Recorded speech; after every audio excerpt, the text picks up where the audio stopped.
Hello everyone, welcome to study centre. दोस्तों, आज की इस वीडियो में हम लोग जो है 69 बीपीएससी के लिए जो रिवीजन सीरीज चलाया जा रहा है उस सीरीज का जो है हम लोग आज फोर्थ पार्ट देखने वाले हैं। और इसमें जो भी 15 क्वेश्चन आपको करवाए जाएंगे वो सारे जो है आपका अति संभावित प्रश्न होंगे।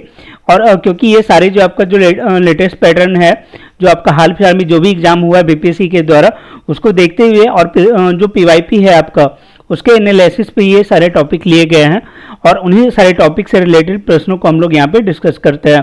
जैसा कि आपको मालूम है, हम लोग जो है टोटल 15 प्रश्नों को जो है एक सेशन में देखते हैं और उनका जो है पहले ही बता दिया जाता है कि वो 15 टॉपिक कौन है जिनसे प्रश्न आपके पूछे जाएंगे। जैसे आप देख सकते हैं हिस्ट्री की ये सारे क्वेश्चन जो है पाल वंश, मराठा, सविनय अवज्ञा आंदोलन, ये सारे हिस्ट्री के टॉपिक हो गए। फिर बिहार के भी प्रश्न इसमें समाहित रहते हैं, जैसे बिहार में खनिज संसाधन, पॉलिटी में जो है गैर संवैधानिक निकाय, फिर जो आपका साइंस पोर्शन है उसे भी कवर किया गया है, केमिस्ट्री को, फिर फिजिक्स में मापक यंत्र और बायो में जो है तंत्रिका तंत्र। तो ये सारे जो है टॉपिक साइंस के है। इसके अलावा ज्योग्राफी के आपको जो है इस वीडियो में भारत की जलवायु, और फिर इकोनॉमिक्स में भारतीय वित्त व्यवस्था, फिर ज्योग्राफी में वर्ल्ड ज्योग्राफी का जो है आपका रेगिस्तान का प्रश्न यहाँ लिया गया। और करंट में हम लोगों ने जून के प्रश्न को लिया। जून में जो है आपका तीनों लेवल का, मतलब नेशनल, इंटरनेशनल और बिहार, ये तीनों जो है आपका प्रश्न यहाँ पे समाहित किए गए हैं। साथ ही हम लोगों ने एवरेज का प्रश्न यहाँ पे रखा है। आपको मालूम है कि बीपीएससी में जो है वो मैथ के भी 10 क्वेश्चन होते हैं और पहले की तरह तो अपनी चीज़ें जो है वो रही नहीं।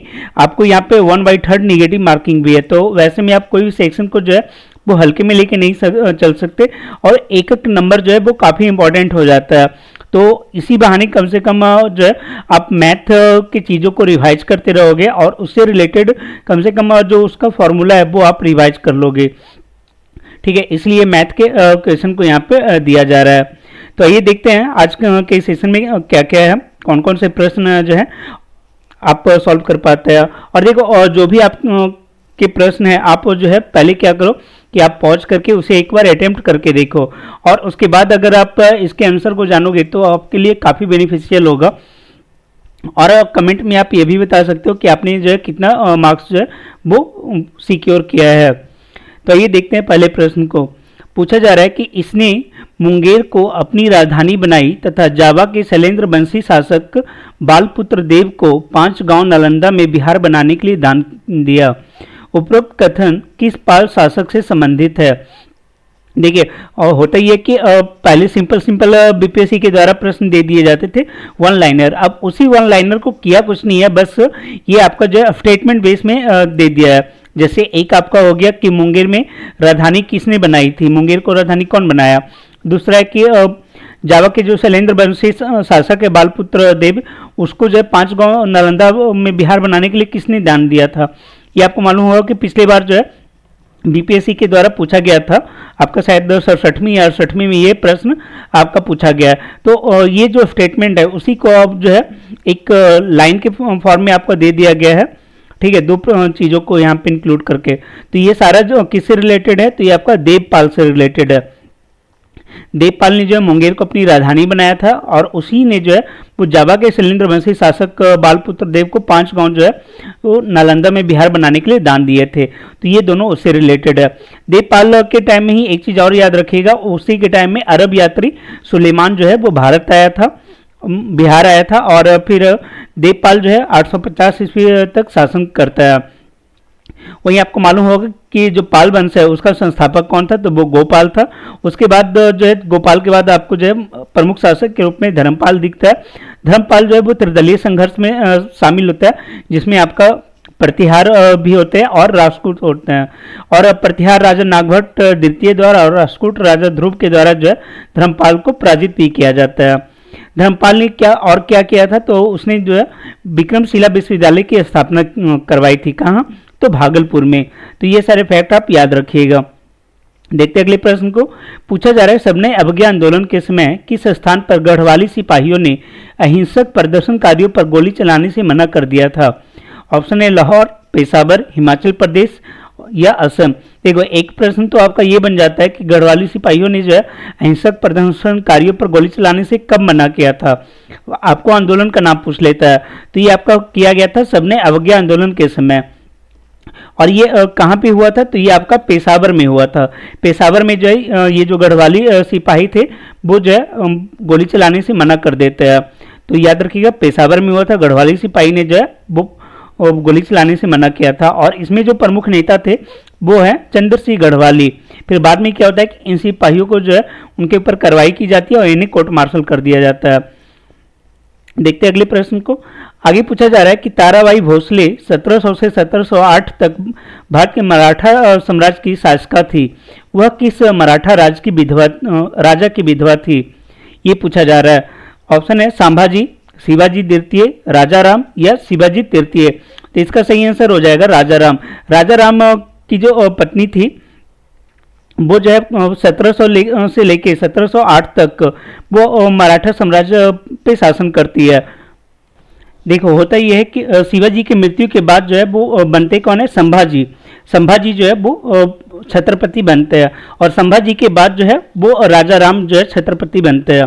ठीक है, लेकिन राजाराम की जब मृत्यु हो जाती है मुगल से लड़ाई करते हुए 1700 में, तो उसके बाद जो है 1700 से लेके 1708 तक ताराबाई जो है वो शासन करती है। और इनका जो पुत्र था 4 वर्षीय जो पुत्र था शिवाजी द्वितीय, उस जो है वो उत्तराधिकारी बना के और उसके एवज में ये शासन करती हैं।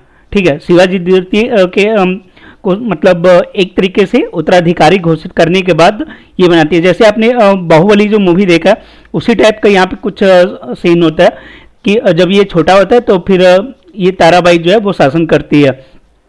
और आपको मालूम होगा कि 1707 में फिर क्या होता है कि औरंगजेब की मृत्यु हो जाती है। 1707 में जब औरंगजेब की मृत्यु होती है तो फिर जो साहू था, तो साहू क्या होता है कि वो मतलब औरंगजेब के चंगुल से बाहर आता है और साहू और ताराबाई में लड़ाई होता है। साहू और ताराबाई में जो युद्ध होता है वो आपको मालूम होगा खेड़ा का युद्ध होता है।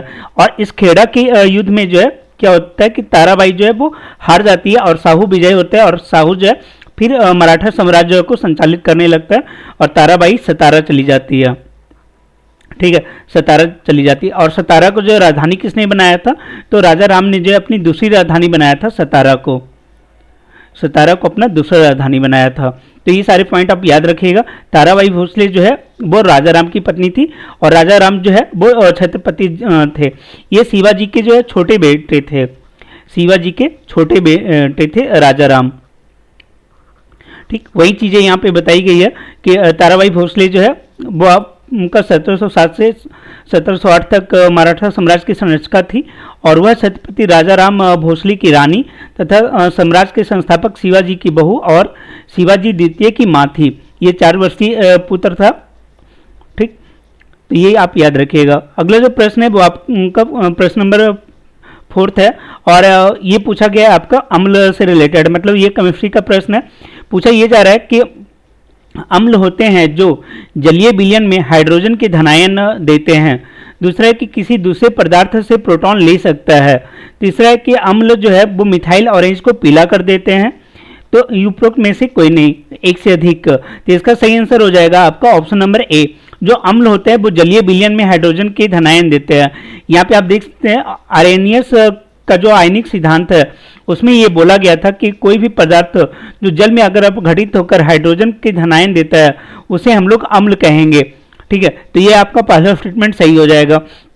फिर अम्ल से रिलेटेड एक और थ्योरी आती है लॉरी की। तो लॉरी जो है वो बोलते हैं कि अम्ल वे पदार्थ होते हैं जो दूसरी पदार्थों को प्रोटॉन दे सकते हैं।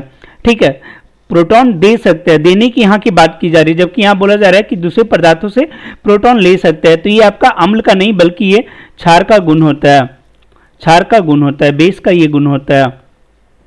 ठीक है, फिर बोला जा रहा है कि अम्ल जो है वो मिथाइल ऑरेंज और नीले लिटमस पत्र को जो है वो लाल कर देता है, जबकि यहाँ पे बोला जा रहा है कि मिथाइल ऑरेंज को पीला कर देता है। ये भी आपका गलत हो जाएगा क्योंकि ये जो प्रॉपर्टीज है वो आपका ये भी क्षार का प्रॉपर्टीज है। ठीक है, ये भी आपका क्षार का है।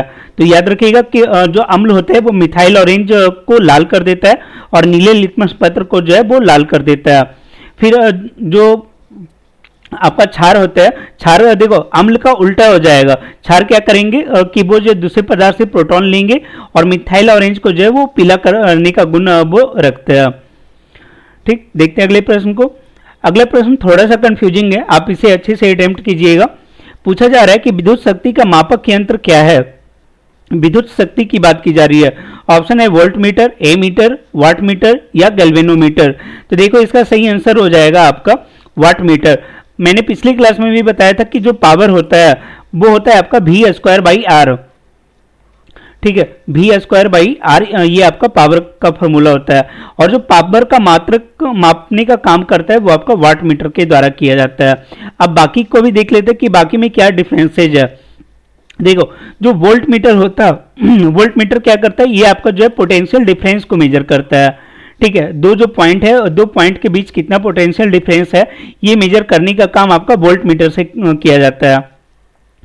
उसके बाद फिर अगर एमीटर की बात करें तो एमीटर क्या करता है कि जो करंट फ्लो हो रहा है, ठीक है, जो करंट जो फ्लो हो रहा है उसे मापने का काम जो है वो आपका एमीटर के द्वारा किया जाता है कि हाँ आपका 5 एम्पियर का या 10 एम्पियर का जो भी आपका करंट फ्लो हो रहा है वो मापने का काम जो है वो किया जाता है एमीटर के द्वारा।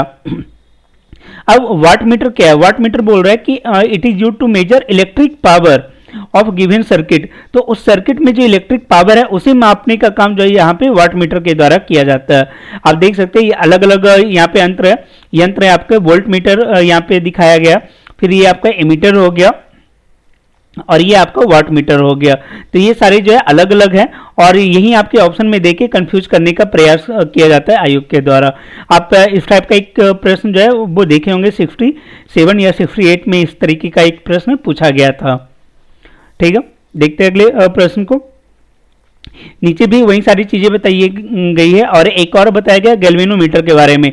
तो गैल्वेनोमीटर क्या करता है कि वो जो है परिपथ में धारा और धारा की जो दिशा है उसे बताने का काम करता है। यहाँ पे क्या होता है कि जो छोटी धाराएं भी होती है, मतलब जो आपका जो करंट फ्लो होते रहता है वो भी बताने का काम जो है वो गैल्वेनोमीटर से कर दिया जाता है, और साथ ही ये डायरेक्शन बताता है कि किस डायरेक्शन से होके जो है वो करंट फ्लो हो रही है। तो ये आपका गैल्वेनोमीटर का काम है। उम्मीद है कि आपको जो है इन सभी में डिफरेंसेस समझ में आ गया होगा। एक बार फिर से देख लेते हैं। जो आपका वोल्ट मीटर होता है वो आपका पोटेंशियल डिफरेंस को बताता है। एमीटर जो होता है वो आपका करंट फ्लो को बताता है, और जो वाट मीटर होता है वो पावर को बताता है कि कितना जो इलेक्ट्रिक पावर जो है उस सर्किट में फ्लो हो रहा है। ठीक है, ये वाट में बताने का काम करता है। देखते हैं अगले प्रश्न को। आगे पूछा जा रहा है मानव मस्तिष्क का कौन सा भाग उल्टी और निगलनी को नियंत्रित करता है। पूछा पहला ऑप्शन है आपका सेरेब्रम, दूसरा है सेरेबेलम, तीसरा है मेडुला ओब्लांगेटा, फोर्थ है पोन्स। देखो आपको हिंदी भी याद रखना पड़ेगा। क्या होता है कि कभी कभी जो है आपको ये सेरेब्रम और सेरेबेलम ये सारा दिया हुआ नहीं होता, तो आपको याद रखना है कि सेरेब्रम आपका हो गया अनुमस्तिष्क और सेरेबेलम होता है प्रमस्तिष्क। ठीक है, और फिर एक मेडुला ओब्लांगेटा तो हो गया और एक पोन्स हो गया। तो यहाँ पे पूछा जा रहा है उल्टी और निगलनी का नियंत्रण कौन करता है। तो देखो उल्टी और निगलनी का जो नियंत्रण है वो आपका मेडुला ओब्लांगेटा के द्वारा किया जाता है। तो सही आंसर हो जाएगा ऑप्शन नंबर सी। अब ये क्यों, तो ये देखो जो आपका आहार नाल है, आहार नाल में जो आपका सिकुड़न पैदा करता है, मतलब क्रामनुकुचन जिसे बोलते हैं, जिसके कारण जो है पेशियां मतलब सिकुड़ती है और फैलती है, तो वो काम कंट्रोल किया जाता है किसके द्वारा, मेडुला ओब्लांगेटा के द्वारा। तो जब सिकुड़ेगी या फिर संकुचित फैलेगी तो उसी से क्या होता है कि हम लोग कोई भी भोज्य पदार्थ को निगलते हैं। तो और इसीलिए जो है ये आपका कंट्रोल करने का काम कौन कर रहा है, उल्टी और निगलने का काम ये आपका मेडुला ओब्लांगेटा के द्वारा किया जा रहा है। इसके अलावा फिर आपका कौन सा हो गया, एक तो भोजन निगलने का हम लोग देख लिए, उल्टी देख लिए, दिल की धड़कन की जो रेट है और तीव्रता ये भी आपका जो है कंट्रोल करने का काम इसके द्वारा होता है। साथ ही खांसी, छींक, ये सारे जो क्रियाएं होती है इन्हें भी नियंत्रित करने का काम ये करता है। ठीक है, वही बताया जा रहा है कि शरीर का जो अनैच्छिक कार्य जैसे छींक आना, ये इस पर आप कंट्रोल नहीं कर सकते। दिल का धड़कन, फेफड़ा, ये सभी को जो कंट्रोल करने का काम इसके द्वारा किया जाता है। अगला प्रश्न जो है वो आपका ज्योग्राफी का है। प्रश्न नंबर 7 पूछा जा रहा है कि काराकुम रेगिस्तान का विस्तार किस देश में है, किर्गिस्तान, ईरान, तुर्कमेनिस्तान या मंगोलिया। तो इसका सही आंसर हो जाएगा आपका तुर्कमेनिस्तान। देखो तुर्कमेनिस्तान में आपका काराकुम रेगिस्तान है, और काराकुम का जो अर्थ होता है वो होता है काली रेत। ठीक है, काली रेत होता है। और तुर्कमेनिस्तान का लगभग देखा जाए तो 70% इलाका जो है वो आपका इसी रेगिस्तान के क्षेत्र में आ जाता है। एक आपको और यहाँ पे रेगिस्तान देखने को मिलता है, किजुल कुम, ठीक है। किजुल कुम ये कहाँ पे मिलता है, तो देखो इसका जो एरिया है आपका कजाकिस्तान, उज्बेकिस्तान और छोटा सा भाग जो है वो आपका तुर्कमेनिस्तान का भी आ जाता है। तो याद रखिएगा, दो आपको जो यहाँ पे रेगिस्तान बताया जा रहा है, एक काराकुम और दूसरा किजुल कुम। किजुल कुम जो है ये आपका रेड डेजर्ट हो, मतलब कि यहाँ पे जो बालू का कलर होता है वो आपका लाल देखने को मिलता है। आगे के राष्ट्रीय मानवाधिकार आयोग के सदस्यों की कुल संख्या कितनी है, प्रश्न नंबर 8 है और ये आपका किससे पॉलिटिक्स से रिलेटेड है। देखो हम लोगों ने लगभग सारे सेक्शन को जो है इंक्लूड करने का प्रयास किया ताकि आप जो है उन सभी जो भी आपका सेक्शन पीछे चल रहा है, जिसका आप रिवीजन सही ढंग से नहीं कर पा रहे, कम से कम इन सारे प्रश्नों के माध्यम से जो है आप वापस से उन पर फोकस कर सके, इसलिए ये आपको सीरीज लाया गया। पूछा जा रहा है कि राष्ट्रीय मानवाधिकार आयोग के सदस्यों की कुल संख्या कितनी होती है। ऑप्शन है 3, 4, 5 या 6। तो इसका सही आंसर हो जाएगा आपका 6। देखो यहाँ पे बोला जा रहा है कुल सदस्यों की संख्या, तो कुल सदस्य की संख्या आपका 6 हो जाएगा। इसमें होता है एक अध्यक्ष होता है और 5 जो है उसके सदस्य होते हैं, तो यहाँ पे कुल सदस्य कितने हो जाएंगे, आपके 6 हो जाएंगे। और राष्ट्रीय मानवाधिकार आयोग है क्या, तो ये आपका एक संविधिक निकाय है, ठीक है। ये आपका संवैधानिक नहीं है, ये आपका संविधिक निकाय है। और इसका गठन कब हुआ था, तो इसका गठन जो है वो संसद के द्वारा एक अधिनियम पारित किया गया था, मानवाधिकार संरक्षण अधिनियम 1993, उसके द्वारा जो है इसका गठन किया जाता है। और इसी टाइम जो है वो आपका राज्यों में भी जो है वो राज्य मानवाधिकार का गठन किया गया था। 24 राज्यों में जो है इसका गठन किया गया था। आगे कि आयोग का अध्यक्ष कौन होता है, तो आयोग का जो अध्यक्ष होता है वो कोई सेवानिवृत्त मुख्य न्यायाधीश ही होता है और ये जो है उच्चतम न्यायालय का न्यायाधीश होना चाहिए। फिर बोला जा रहा है कि जो आयोग का अध्यक्ष होगा और उसके जो सदस्य होंगे उसकी नियुक्ति कौन करेगा, तो उसकी नियुक्ति जो है वो राष्ट्रपति के द्वारा किया जाता है और इनका जो कार्यकाल होता है वो 3 वर्ष का होता है और मैक्सिमम जो है 70 ईयर के एज तक ये अपने कार्य पे बने रह सकते हैं। फिर एक प्रश्न पूछा जाता है कि वर्तमान में जो है मानवाधिकार आयोग के अध्यक्ष कौन है, तो याद रखिएगा वर्तमान में मानवाधिकार आयोग के जो अध्यक्ष हैं वो आपका न्यायमूर्ति श्री अरुण मिश्रा हैं। और आपको जो है बिहार का जो है कुछ प्रश्न करवाए गए थे, उसमें भी कई सारे आयोग के बारे में आपको बताया गया था, जो हाल में जो है चेंजेस हुए हैं, आयोग का अध्यक्ष जो बनाया गया उनके बारे में बताया गया। जैसे महिला आयोग की जो अध्यक्ष बनी है, SC FT के जो अध्यक्ष बने हैं, उन सभी को जो है आपको पिछले वीडियो में बताया गया था। तो अगर आपने वो पिछला वीडियो नहीं देखा है तो आप उसे जाके देख ले, वहाँ पे बिहार के करंट में भी काफ़ी अच्छे प्रश्न किए गए थे और बाकी के जो 15 प्रश्न थे वो भी आपका काफ़ी अच्छा है, आप उस वीडियो को भी जरूर देखें। आगे पूछा जा रहा है कि पाइराइट के उत्पादन में बिहार का भारत में कौन सा स्थान है। ऑप्शन है पहला, दूसरा, तीसरा या चौथा। तो सही आंसर हो जाएगा आपका पहला। बिहार जो है वो अकेला ऐसा राज्य है जो 95% पाइराइट का उत्पादन करता है पूरे देश में, ठीक है। तो याद रखिएगा 95% पाइराइट का उत्पादन कौन करता है, तो बिहार करता है। और अगर पूछा जाए बिहार में ये कहाँ पाया जाता है, तो बिहार में जो है आपका जो रोहतास जिला है वहाँ पे पाइराइट का जो है वो उत्पादन किया जाता है। आगे पूछा जा रहा है निम्नलिखित में कौन सही सुमेलित नहीं है। आम्र वर्षा ये केरल में होता है, कॉफी वर्षा कर्नाटका में होता है, तो ये दोनों आपका सही है। चाय वर्षा ये आपका तमिलनाडु में नहीं होता, ये आपका जो है असम और बंगाल का जो एरिया है वहाँ पे होता है, ठीक है। असम और बंगाल का जो एरिया है वहाँ पे होता है। और आखिर ये सारी बारिश क्यों मतलब चर्चा में रहते हैं या फिर क्यों इनसे प्रश्न पूछा जाता है, तो देखो ये सारी जो बारिश होते हैं वो क्या होता है कि जो मानसून आता है उसके पहले की बारिश होती है, पूर्व की बारिश होती है। और ऐसा देखा जाता है कि जो भारत में औसत वार्षिक वर्षा होती है उसका 10% जो है वो आपका प्री मानसून होता है, ठीक है, वो प्री मानसून ये होता है। और इनके कारण होता ही है कि इन सारी फसलों को और फलों को जो है वो इनका जो विकास करने में या फिर इनके लिए काफ़ी फायदेमंद होता है ये वर्षा, इसलिए जो है उस वर्षा को लोकल एरिया में अलग अलग नामों से जाना जाता है। तो याद रखिए ये काफ़ी पूछा जाता है। आम्र वर्षा केरल में, कॉफ़ी वर्षा जो है कर्नाटका में, और यहाँ पे एक और आपको देखने को मिलेगा चेरी ब्लॉसम, ये भी आपका जो है कर्नाटका में ही देखने को मिलता है। चाय वर्षा जो है वो आपका असम और बंगाल के क्षेत्र में देखने को मिलेगा। आगे पूछा जा रहा है बैंकों की साख सृजन क्षमता में वृद्धि होगी। देखो साख सृजन क्षमता मतलब क्या, साख मतलब हो गया क्रेडिट, ठीक है, क्रेडिट मतलब लोन देने का जो क्षमता है वो और भी ज़्यादा जो है वो बैंक के पास होगा, ये पूछा जा रहा है। तो वो कैसे होगा। पहला ऑप्शन है कि आरबीआई अगर नगद कोष अनुपात में कमी कर दे। नगद कोष अनुपात का मतलब क्या हुआ, कैश रिजर्व रेशियो। अगर सीआरआर में जो है आरबीआई कमी कर देता है तो क्या इंपैक्ट होता है। देखो सीआरआर में जैसे ही आरबीआई ने कमी किया तो बैंकों को जो है वो क्या होगा कि जो उनको एक लिमिटेड अमाउंट रखना पड़ता था सीआरआर के रूप में, वो अब कम रखना पड़ेगा। और जब कम रखना पड़ेगा तो वो ज़्यादा अमाउंट जो है वो लोन के रूप में ग्राहक को दे सकते हैं। तो इसके कारण क्या हुआ कि उनके पास जो है वो साख सृजन की क्षमता जो है वो उसमें वृद्धि हो गई। तो ये आपका सही है। आगे है कि आरबीआई खुले बाजार से सरकारी बॉन्ड की खरीदारी करे। तो जब आरबीआई क्या होता है कि वो दोनों काम करता है, एक तो सरकारी बॉन्ड की खरीदारी भी करता है और बिक्री भी करता है, और ये आपका कहलाता है ओपन मार्केट ऑपरेशन, ठीक है, ओपन मार्केट ऑपरेशन ओएमओ कहलाता है। और जब आरबीआई के द्वारा इन सरकारी बॉन्डों की जब खरीदारी की जाती है तो जब आरबीआई खरीदारी करेगा तो क्या होगा कि वो बॉन्ड जो है वो अपने पास लेगा और बदले में क्या देगा, बैंकों को जो है वो पैसा देगा।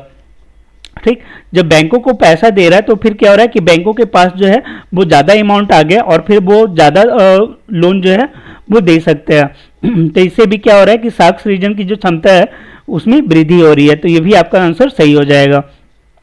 फिर बोला जा रहा है आरबीआई रेपो और रिवर्स रेपो रेट में वृद्धि कर दे। अब यहाँ पे देखो रेपो और रिवर्स रेपो रेट में वृद्धि करने पे क्या होगा। रेपो रेट में क्या होता है कि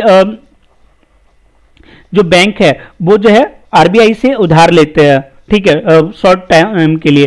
तो यहाँ पे अगर रेट हम वृद्धि कर दे, ठीक है, मान लो अगर पहले जो है 6% था और फिर उसे वृद्धि करके जो है 6.2 या 5% कर दिया, तो वैसे में क्या है कि बैंकों को अब ज़्यादा ब्याज भुगतान करना पड़ेगा आरबीआई को, और उन्हीं जो है ये जो लोन है मतलब अमाउंट जो है वो थोड़ा महंगा पड़ेगा। तो ऐसे में क्या है कि वो जो ग्राहक है, ग्राहक को जो लोन अमाउंट है वो पहले की तुलना में वो कम देगा, जिसके कारण क्या हो रहा है कि यहाँ पे जो बैंक की साख सृजन की क्षमता है उसमें कमी आ रही है।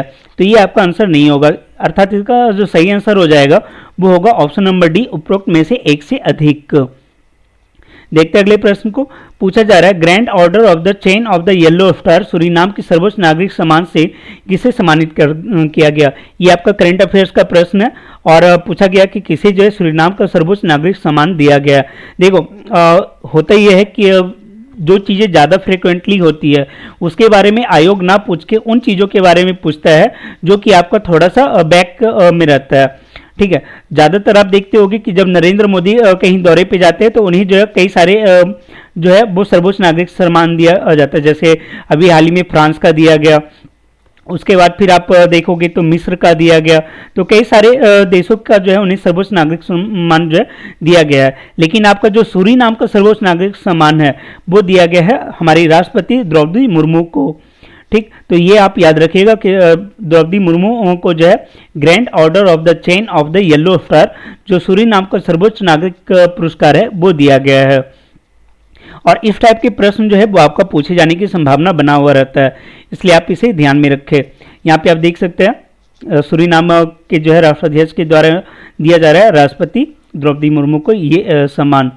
और एक प्रश्न और पूछा जाता है, कोई भी अगर राष्ट्रपति होते हैं तो उनका जो पहला दौरा होता है विदेश यात्रा, उसके बारे में पूछा जाता है कि उन्होंने किस देश की।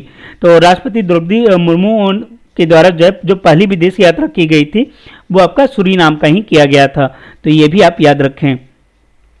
आगे है कि रॉ के नए प्रमुख कौन बने हैं। ऑप्शन है रवि सिन्हा, सामंत कुमार गोयल, रवनीत कौर या जनार्दन प्रसाद। तो याद रखिएगा रॉ के जो नए प्रमुख बने हैं वो आपके रवि सिन्हा बने हैं। और ये जो रवि सिन्हा है ये आपका कहाँ के हैं, तो ये आपका बिहार के भोजपुर जिले से बिलोंग करते हैं।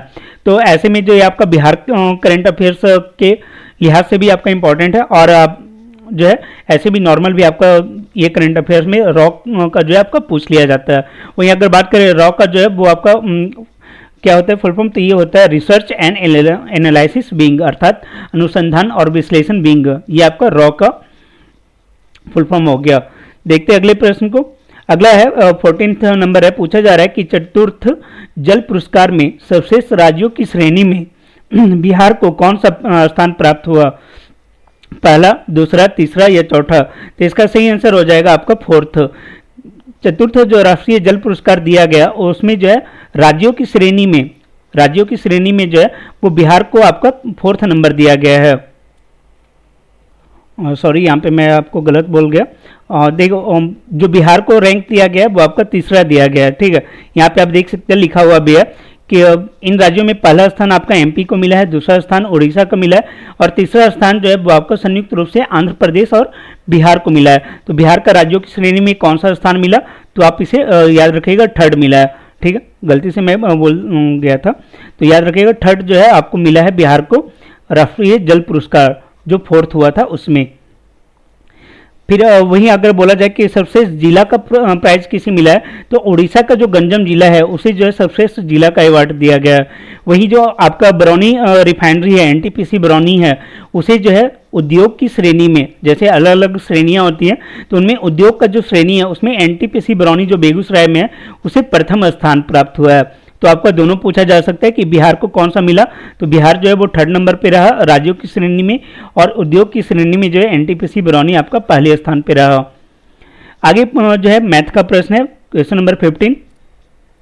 पूछा जा रहा है कि स्मृति मंधाना ने पहले 16 वनडे मैच में 124 रन बनाए और उनका औसत 3 रन बढ़ गया। पहले 15 मैचों में उसका औसत क्या था। देखो, आपका इस टाइप का प्रश्न जो है वो एवरेज का पूछ लिया जाता है एग्जाम में, इसलिए यहाँ पे इसे इंक्लूड किया गया है। देखो, सबसे पहले हम लोग क्या करेंगे कि मान लेंगे कि पहले 15 मैचों का जो औसत है वो हमारा कितना है, वो x है। ठीक, तो 15 मैचों तक के अंकों का अगर योग हम लोग करेंगे तो कितना हो जाएगा, एक मैच जो है ये आपका 15 गुने x अर्थात 15x हो गया। ठीक है, 15x। फिर 16वें मैच के बाद औसत क्या होगा, तो 16वें मैच में क्या होगा, हमारा 15 मैचों तक का औसत जो है x था, और यहाँ बोला गया कि इस मैच के बाद 3 की वृद्धि हो जाएगी, तो हम लोगों ने 3 का वृद्धि कर दिया। फिर ये जो 3 का वृद्धि है ये किसके बराबर होगा, तो ये बराबर होगा जो 124 रन आपका बढ़ा है 16वें वनडे मैच में, तो उसके बराबर होगा। अर्थात पहले से हमारा अंकों का योग कितना था, ये आपका 15x था, तो उसमें अगर हम 124 रन और ऐड कर दिए तो ये हो गया। और एवरेज क्या होता है, कुल योग बटे कुल संख्या। ठीक है, कुल योग बटे कुल संख्या, ये आपका एवरेज होता है। तो संख्या, तो यहाँ पे कुल योग आपका कितना हो गया, ये आपका 15x प्लस 124 डिवाइडेड बाई संख्या कितना है, मतलब कितने अंक मैच हो गया, तो 16 मैच हो गए, तो डिवाइडेड बाई 16। तो फिर जब आप इसे सॉल्व करोगे तो ये 16 आपका इधर क्रॉस मल्टीप्लिकेशन हो जाएगा, आ जाएगा 16x प्लस 48, और इधर जो है 15x प्लस 124 बच गया। फिर जब आप इसे सॉल्व करोगे तो ये आपका जो है सॉल्व होकर 76 आ जाएगा, तो आपका सही आंसर हो जाएगा 76। ठीक है, तो ये जो है आपका 15 टॉप क्वेश्चन थे। उम्मीद है आपको अच्छा लगा होगा, और जो भी आपका मार्क्स आ रहा होगा आप कमेंट में बता सकते हैं, और कोई भी अगर फीडबैक आप देना चाहें तो वो भी दे सकते हैं, ताकि हम लोग और इसमें जो है इम्प्रूवमेंट कर सके। वहीं अगर कल के टॉपिक की बात करें तो कल जो है हम लोग इन सारे टॉपिक के ऊपर बात करेंगे। हिस्ट्री में जो है चोलकाल, भक्ति आंदोलन और भारत छोड़ो आंदोलन, ये 3 टॉपिक आपका होगा। उसके बाद फिर पॉलिटी में संवैधानिक निकाय, साइंस में जो 3 होगा, केमिस्ट्री में आपका कार्बनिक यौगिक, फिजिक्स में ध्वनि और बायो में पाचन तंत्र। उसके बाद बिहार से जो है आपका 1857 की क्रांति और बिहार, इसे जो है हम लोग कवर करेंगे। ज्योग्राफी में भारत की मिट्टी और विश्व के घास मैदान, इन दोनों को कवर किया जाएगा। वहीं इकोनॉमिक्स में जो है विदेशी व्यापार एवं भुगतान संतुलन को कवर किया जाएगा।